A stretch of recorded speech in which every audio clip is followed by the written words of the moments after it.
Welcome back to my channel. I'm Julie. I am the mom of 8, so there's 10 of us eating dinners here, and typically the videos that I share with you show what we have eaten in a week. So I'll just show the variety of dinners, but this time we are going to do something different. Our neighbor grew a crop of butternut squash this year and had surplus, and he gave squash to us. So I have a lot of squash right now, and I thought it would be fun to spend a week preparing butternut squash in 7 different ways, and I am going to share all of those ways with you. Perhaps you have some butternut squash to use up this fall season, and this might give you some ideas. So let's get started.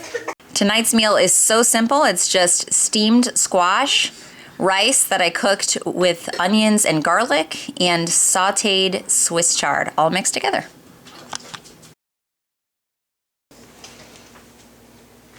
Thank you, goodbye. Okay, so tonight for dinner it is butternut squash soup. This is a cream of butternut squash. So I just start by caramelizing onions. I just chop up onions and cook them in, this time I used avocado oil. You could use whatever you like. Do you want me to hold you? Okay, you have to be quiet if I'm holding you, okay? After they were caramelized, I threw in the butternut that I cubed, and I added just enough water to where it was not covering it. And I actually, in hindsight, because I already made this, so I'm telling you what I already did. We haven't eaten it yet, but it's done. I actually could have added less water because I ended up having to take out 2 cups because it was too watery. So then I also added cinnamon and salt and just a pinch of nutmeg. And when that was all soft and cooked, I pureed it with my immersion blender, and then I added in my cream. So I just kind of dumped in, I think it was probably 2 cups of cream for my big batch, but you could just dump in, you know, as much or as little cream as you like.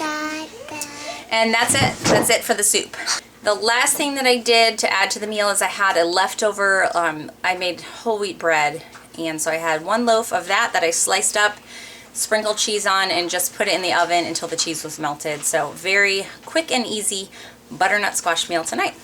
It's another night of butternut squash recipes. Tonight I am doing butternut.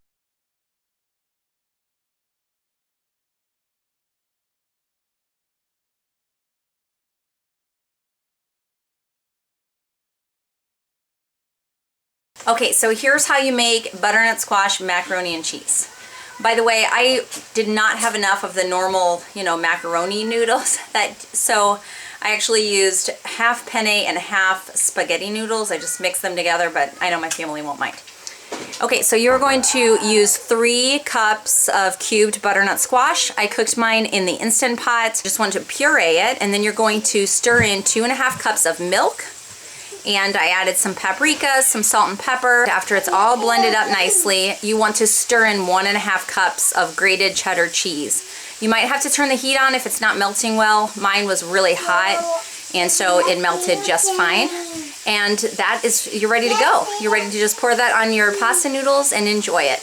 So I'm going to tell you what I made, and this was so far the #1 favorite butternut squash dinner that we have made so far. The kids raved about this one. They asked for me to make it again. I made a butternut enchilada casserole. I made it all gluten-free, so I made my own enchilada sauce because enchilada sauce is really hard to find gluten-free. They use flour in it. And I found a recipe to make my own, which I will put it in the description box.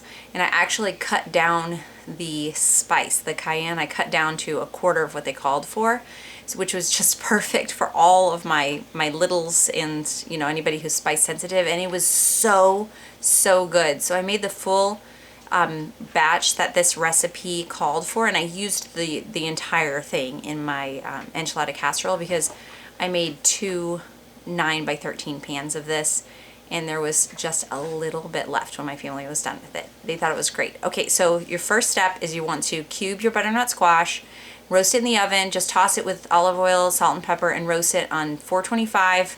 I think it was maybe about 20-25 minutes that I left it in there, and then you're just going to take it out and let it cool. So I mixed together the ground venison, corn, a couple cans of black beans, and then the enchilada sauce, and I also then threw in the butternut squash, and I just mixed that all together. So that's your filling. So then in your casserole pan, you want to start layering tortillas. I used corn tortillas that were gluten-free. So we just did one layer of the corn tortillas and then a layer of your enchilada bean, squash mix. And then you top that with shredded mozzarella cheese and then do it again. Another layer of tortilla, another layer of your mixture, and top it off with mozzarella cheese. I used everything up in just those 2 layers and stuck it in the oven. It didn't take too long in the oven. I'm trying to remember. I put it for, I think it was about 20 minutes in the oven. It was just enough for it to really, the flavors to meld and the cheese to get hot and bubbly. And then we pulled it out and ate it. The kids actually topped it with a little bit of sour cream. It was fantastic. I mean, we will definitely be making this again.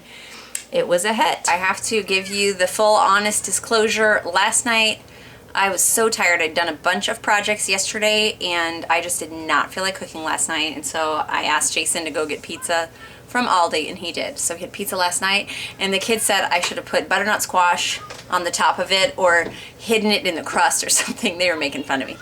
But we didn't. I didn't even do butternut squash. It was total lazy night for mom. But tonight I am back on track and we are having a Moroccan butternut squash chickpea stew. So the way that you make this is you saute. I want my book. Okay, get your rock. Good. Kids are playing outside, so they're coming in and out of the door. Okay, so you saute an onion and then throw in some chopped garlic till that's all, soft and sauteed. And then I added cinnamon and cumin and salt. I had been simmering stew meat all day. I found some stew meat in my freezer. And so I had just kind of simmered that down until it was really tender, and then I had the leftover liquid from that. And so I dumped in about probably 4 or 5 cups probably of this broth. And I also added a can of diced tomatoes and a can of tomato sauce. And then I threw in my butternut squash. So I had, I don't know, probably like 4 cups of butternut squash that I had chopped up. So I put that in there and I threw in the rest of that stew meat that I had chopped up. And I cooked the whole thing in the Instant Pot on high pressure. It only took 6 minutes on high pressure. And when it was done, then I dumped in 2 cans of chickpeas and it was ready to go. I also had a little bit, like about a cup in the refrigerator of leftover rice, so I dumped that in as well. And then we will be topping it with sour cream that we can mix in, which kind of balances out nicely with those flavors of the cumin and the cinnamon. And that is it. Isabella had a fun idea. We had some leftover corn tortillas from when we made that enchilada casserole, and so we scrambled some eggs and then we put a bunch of leftovers with the eggs. We had leftover potatoes from lunch yesterday, and so we mixed in potatoes and some ground meat, some rice, sour cream. We had a few roasted vegetables left. So we just mixed that all together to make a really yummy filling. And then we sprinkled it with cheese. So we have and I did about a tablespoon of tomato paste because that was also in the refrigerator. So we add a layer of these tortillas on the bottom, 1 layer of the mixture, and then we did grated cheese. She's gonna do it, and then we're gonna do it again. Another layer of tortillas, mixture, cheese on top, and then just put it in the oven until it's bubbly hot. And there's salsa they can put on the top. I'm out of sour cream. Otherwise, I know they would put that on the top too. It'll be delicious, just like it is. I hope you enjoyed our week of butternut squash. We still have lots of squash, so we will be making repeats of some of these recipes in days to come and try some new ones out as well. If you have a favorite squash recipe, will you please share it with me in the comments so that I can get some new ideas? Thanks so much for sticking with us this week. Bye-bye.